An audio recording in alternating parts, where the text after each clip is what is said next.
Hello everyone and welcome back to a brand new video. In this video, as I'm sure you can tell, we are going to be doing a competitive guide to how to play Belo Betty. I've gone over this in my last couple of videos. Belo Betty goes incredibly strong into the OP11 meta, and more people are going to be getting into Belo Betty as she is one of the strongest decks.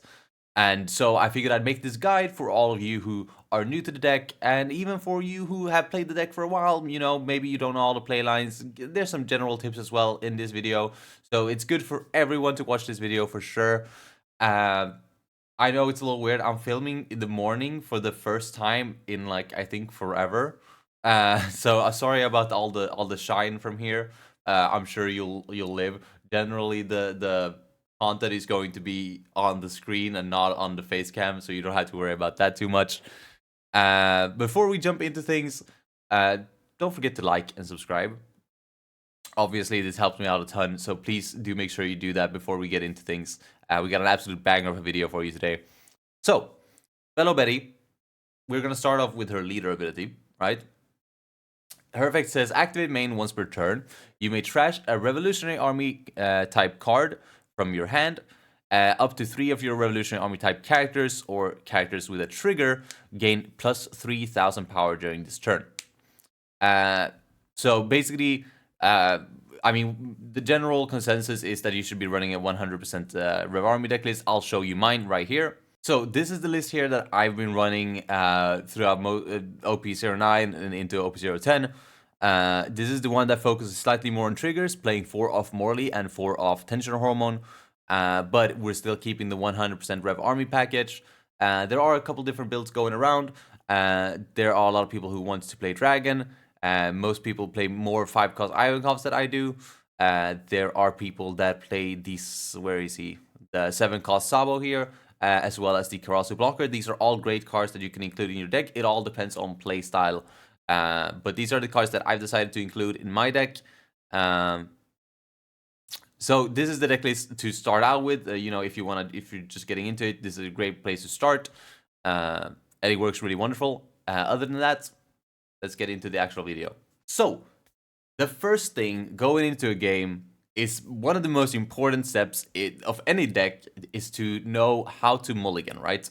You only get one chance per game to mulligan, and whether or not to mulligan is super important, so you need to know what cards you look out for when mulliganing. And the most important card to me when mulliganing is Belo Betty.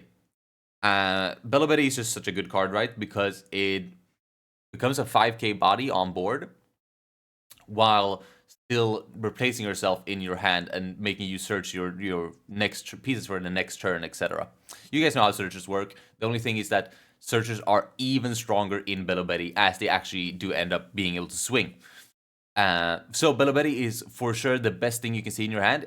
Generally, if you see a Belo Betty in your hand, you're not gonna mulligan. It's like, because whatever pieces you're missing from that hand, you can just find with Belo Betty, right? And in that same thought, we have the stage card. Of course, this being a searcher as well, it lets you helps you find the other pieces that you are missing. But the difference is, of course, that this is not a body, so it's not going to be boostable, but instead it has that positive of being able to search every single turn for you, making your deck so much more consistent. So ideally, you want to see on your turn 1, you want to see this or a combination of the two. I guess I didn't actually mention before we go into things, Belo Betty always wants to go second. Make sure you go second, because that allows for your first turn to play 2 1-costs, and then on your second turn, you can play a 4-cost, which is most of your deck, and your stronger curve is going second.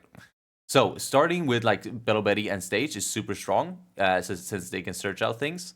Another card that you can look out for in your mulligan hand are any of these, any combination of these, as they are just other bodies that you can play on turn 1 that you can boost in a later turn. The difference, of course, being is they don't replace themselves like Belo Betty, which is why Belo Betty is one of the stronger options. But if you can go like Belo Betty into Race Max, that is a super strong turn 1 play, as you can play 2 bodies on your first turn, which is super powerful.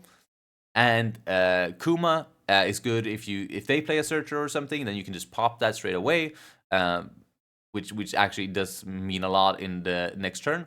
And Koala is interesting because it's a 6k body, so in certain matchups, it's actually really strong to get Koala out on your first turn. But generally, you want to make sure you have a turn 1 play.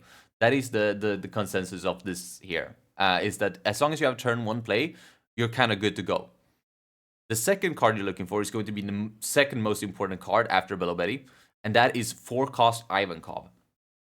This is your turn 2 play. And if you don't have this on turn 2, it insanely slows down your entire momentum, and the game, goes in your opponent's favor. Which is why these searchers are so important on turn 1, which is also why it's so important to get a body out on turn 1. Because you are going to... Actually, we'll get to it on the actual guide. This is just a mulligan. But these are the cards to look out for. And then we also have 5-cost Ivankov and 6-cost Koala. This is going to be your turn 3. So if you have any combination of these things here, you have a turn 1 play, you have a 4-cost Ivankov, and then you have one of these. That's a great starting hand, and you definitely should keep that. If you, of course, are missing a turn 1 play, generally you want to mulligan that. And if you're missing 4-cost Ivankov, and you have like one of these, like you have a turn 1 play, but not a searcher, then you probably want to mulligan that too, since Ivankov is going to be the main source of aggro in the early turns. These are less important, especially if you do have something like stage or searchers out, as you can always find them in the next couple of turns before actually needing them. So generally, turn 1 play is super important, and then 4-cost Ivankov. Okay, going into the next slide here, we got turn 1. I mean, we basically went over this already, right? You can play Belo Betty on your turn 1 to search. It's super strong. Stage is also super strong, going first. Race Max is powerful if you get 2 bodies, or maybe if you only see the stage, you can still go stage, and then maybe you'll find a Race Max and you can at least get a body out. So these are the main going first things, and then of course these have their value as well that I just went over in the last slide because I speak too much. So we're gonna jump straight into turn 2, and this is where things get interesting. All right, if you are going first, your turn 2, you're gonna have 3 Dawn. You can do a combination of things. These are the general cards that basically mean that you curve out, right? If you play this on 3, it's pretty strong. You can also keep 3 Dawn up to play this. That way you can play out a 4-cost character on your 3 Dawn turn, basically.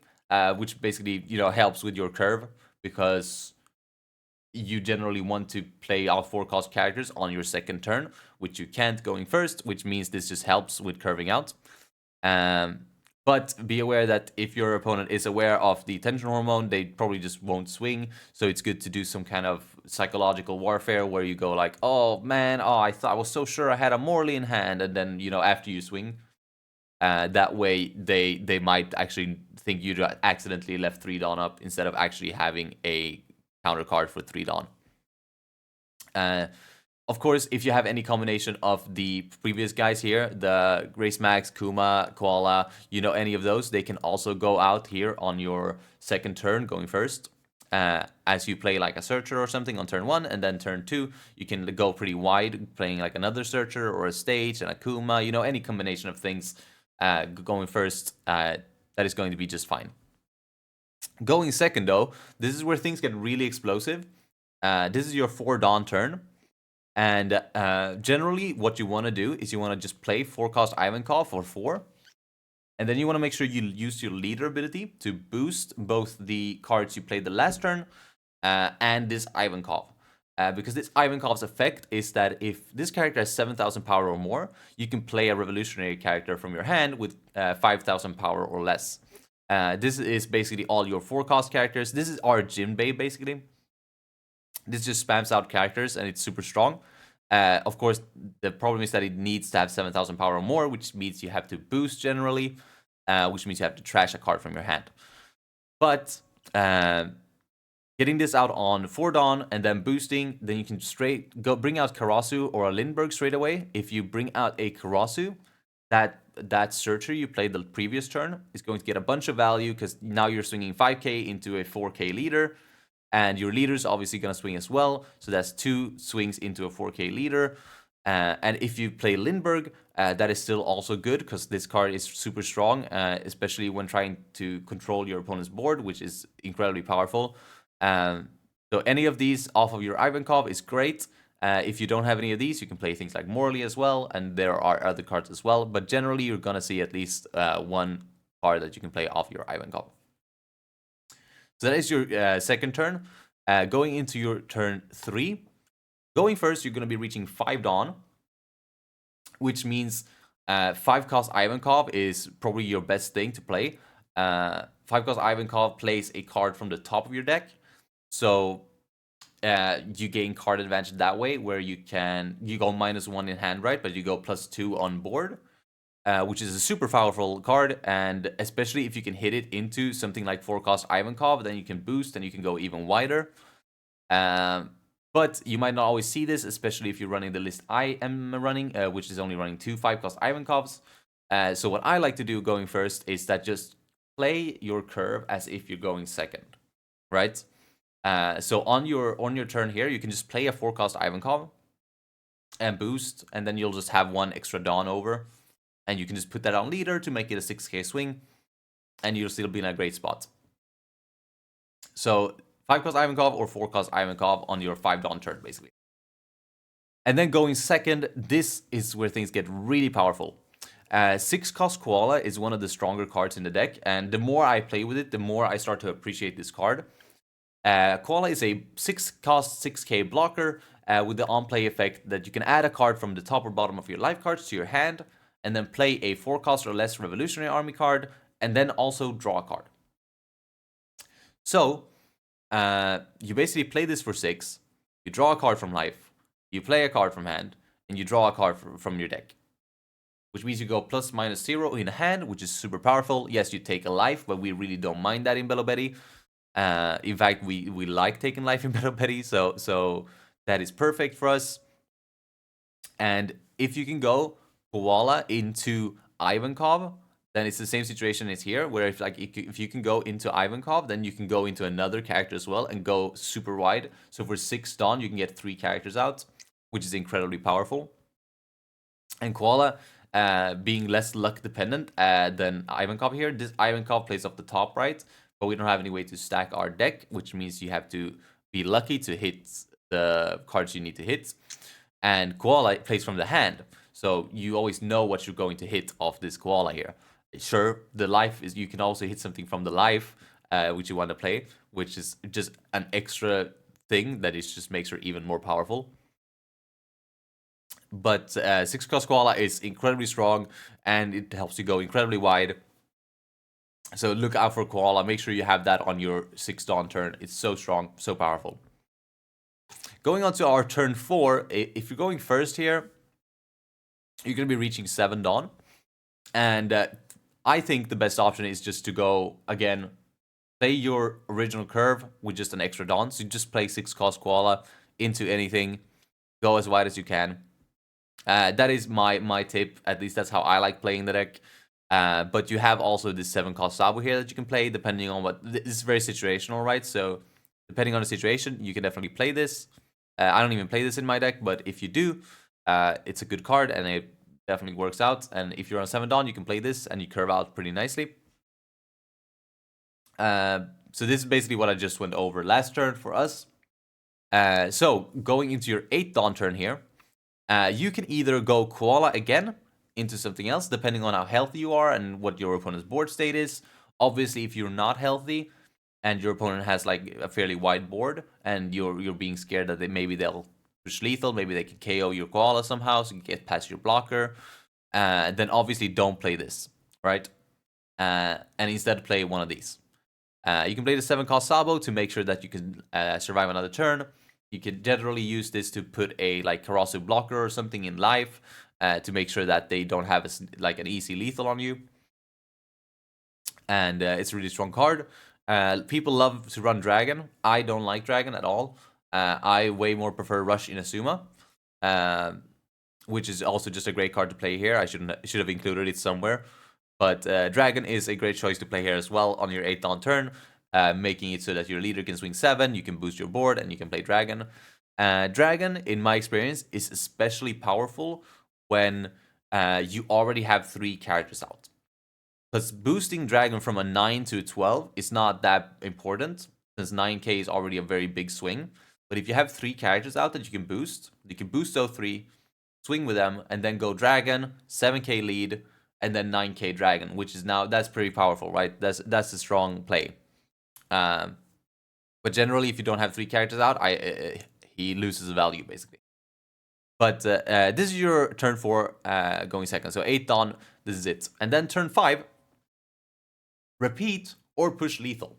Basically, if your opponent is super healthy, maybe he's been able to control your board very much, then you just gotta keep going with the koalas and the 5-cost Ivankov. You just gotta keep spamming out your board as much as you can. Obviously, you're gonna go low in hand size pretty fast, so things can get a little tricky once you get down that road. But just make sure that you keep spamming out characters. Make sure you keep swinging. Try to keep some sort of board control as well. It's always good to prevent them from getting some kind of sneaky lethal, especially if they play blockers and stuff. Then you really want to see things like Kuma and Lindbergh to deal with those.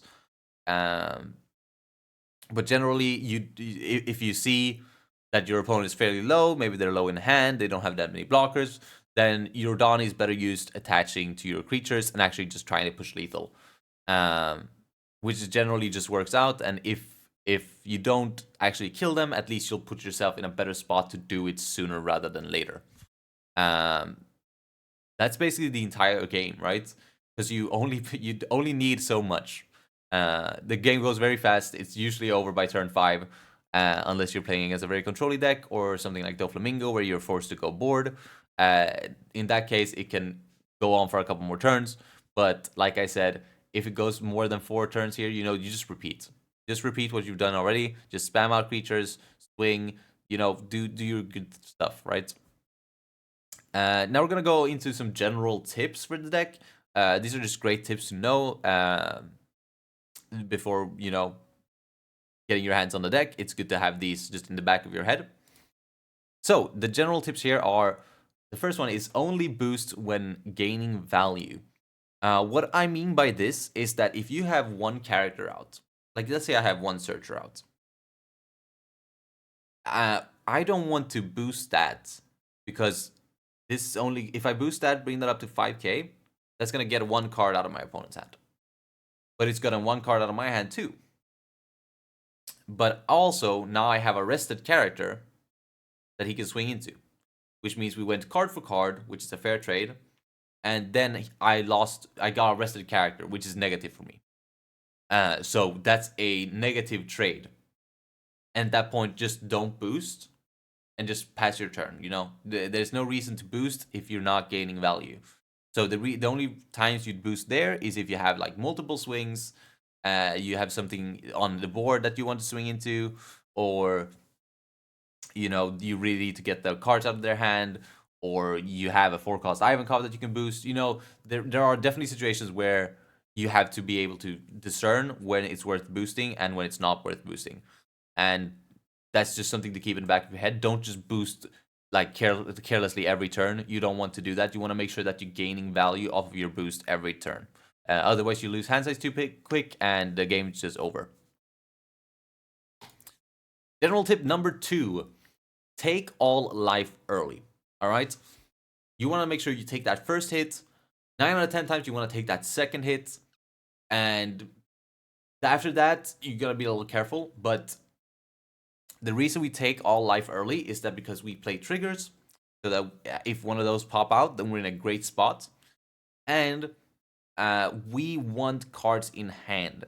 Our deck runs out of steam very, very fast. So if we don't have cards in our hand, we can't actually do our whole engine thing, and it just takes speed off of us, and then we lose the game because the game gets too drawn out. So getting those cards into your hand rather than in your life means so much to us, and it makes us very much more explosive, which means we can walk away with the game easier, right? So make sure you take at least your first life, and then most of the time your second life as well. The only time I'd say don't take your second life is if you have a 6-cost koala. And even then, you can still take your second life. You don't necessarily have to be more careful because you have a 6-cost koala. I understand not wanting to go down to 1, but generally your opponent's not going to have a board that's going to be that threatening, so that you don't really have to care about that. And if they try to push for lethal, you always have koala as well, so you'd be in a generally good spot. But yeah, general tip, take your life early. Don't counter out of life. That's the worst thing you can do, because then you're losing cards out of hand. General tip number 3, don't go too far down in life. Don't let your opponent get a sneaky lethal. So this is a little bit what I mentioned, where if you go too far down in life and your opponent has like a character or 2 outs, then that's 3 swings, right? And since you go very far down in hand size, you actually can't counter out of a lot of things. So if they just have like a searcher and like a 4K body and you're at 1 life, they can still very much push lethal, even if you're at 2 life, you know, depending on how much Dawn they're at, obviously. So you gotta make sure that you count your opponent's Dawn, and you see their characters, and you're like, hey, this is what they have for next turn. Do they have any rushers? You know, any sort of thing like that. That way, your opponent doesn't get a sneaky lethal. Sneaky lethals are the bane of this deck's existence. If your opponent can find it, you're in such a rough spot. Luckily, for most players,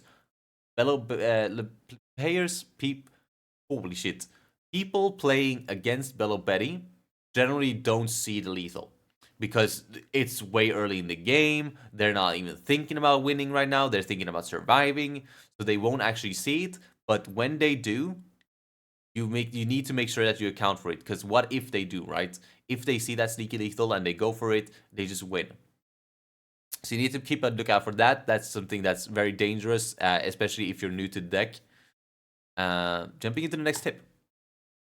We have 6-cost Koala is very strong when hand is strong. Otherwise, 5-cost Ivankov is stronger. So I mentioned this before, right? That Ivankov plays from the top of your deck, while 6-cost Koala plays from your hand.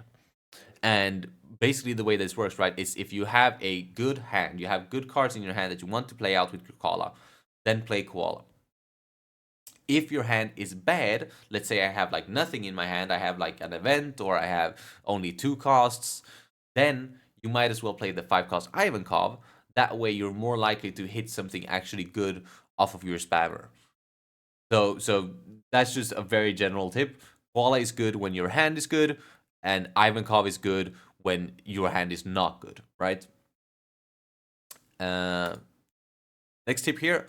When pushing for lethal, only hard play Karasu if you have 5+ swings. Obviously, if you don't know what Karasu does, Karasu gives -1000 power to your opponent's characters or leader. And if you're pushing for lethal, you can play Karasu to give -1000 to your opponent's leader. But obviously, he costs 4. So you need to make sure that you get at least more than 4000 worth of power when playing him, because otherwise you could just attach your Dawn. So if I have 2 or 3 swings, you don't play Karasu, because you're not going to gain any value off of that, right? This is pretty simple math equation things, right? But if you have something like 4-cost Ivankov that can cheat it out, that's great. That's literally free. And like I said, if you have multiple, like if you have a lot of swings, right? If you go very wide, then Karasu is really powerful, because now you're gaining power for every swing you do, whether you're hard casting him or not. That is a tip there as well. And that's actually the final tip we have.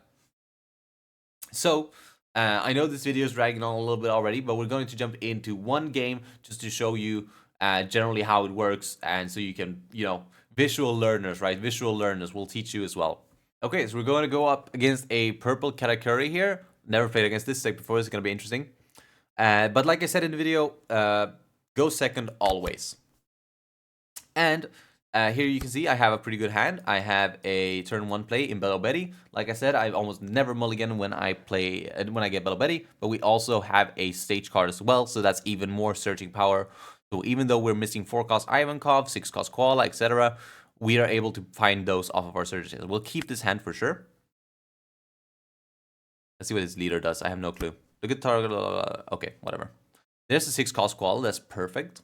We'll start off with our Betty search. We don't find a 4 cost Ivankov, which is awful.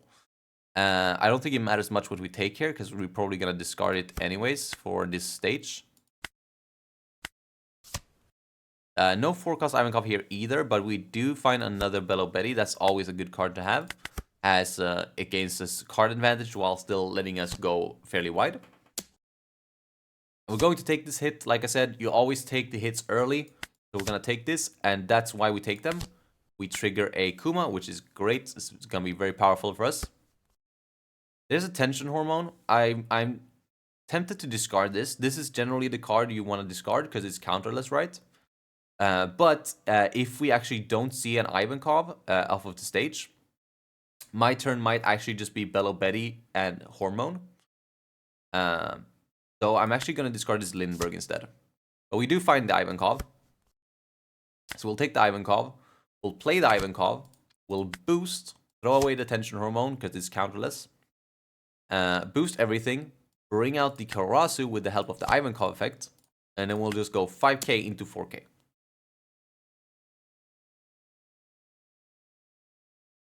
And he'll have to 2k or take. This is a 5 life leader, so this can be a little scrappy. Generally, you have a favored matchup into 4 life leaders or even 3 life leaders. 3 life leaders, of course, being free. Damn near impossible to lose those matchups. We'll go 5k into 4k again. And he's going to 2k out of that one. And we'll go 5k into 4k again. So as you can see, this is just my 4 Dawn turn. It can be really explosive. And it could have been even more explosive had this been an actual big body on a trigger. This is the smallest trigger we have. If this would have been a Morley, Lindbergh, anything like that, we'd be in a great spot. He plays the 5 cost Perospero.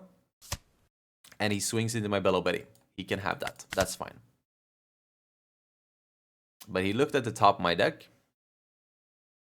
But he only looks at it. He can't like bottom deck it or anything. Interesting.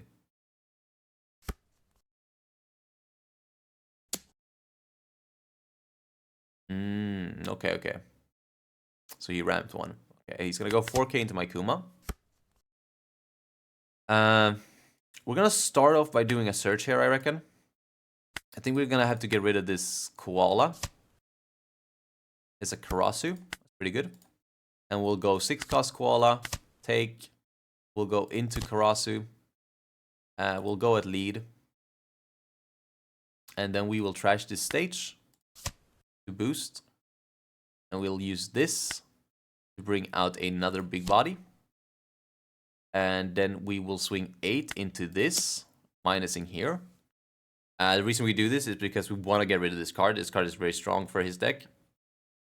But the reason we're minusing here is because he's most likely going to let this go, which means we can go 5 into 3 and then 8 into 3. And he's most likely going to take both of them hits. There's a chance he counters out of the 5, but that's a lot of cards out of his hand, which is great for us. So we'll try just that.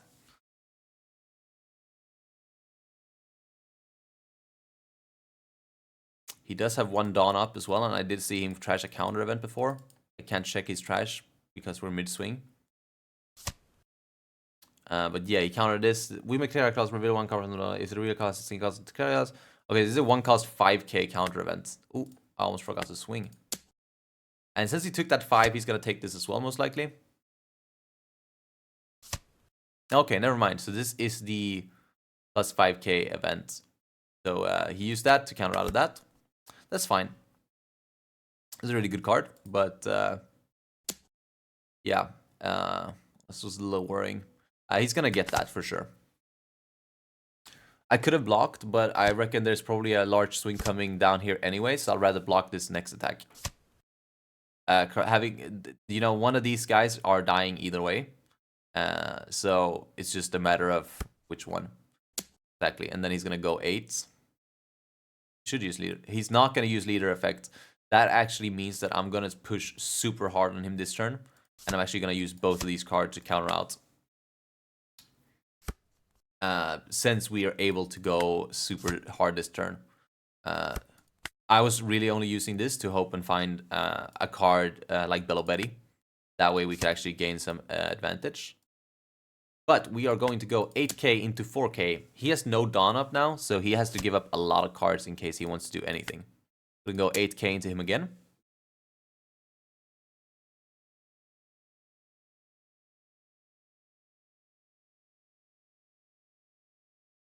He's going to take that one too. We're going to go 8k once more.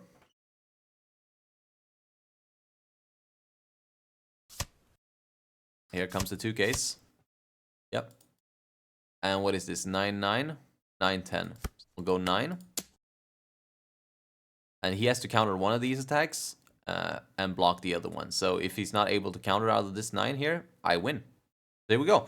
So that is just about how explosive Belo Betty can be. Can be really powerful. And I mean, generally, he didn't have me next turn either. So he'd have to go for board while still being on 0 life. And we were just in a great spot.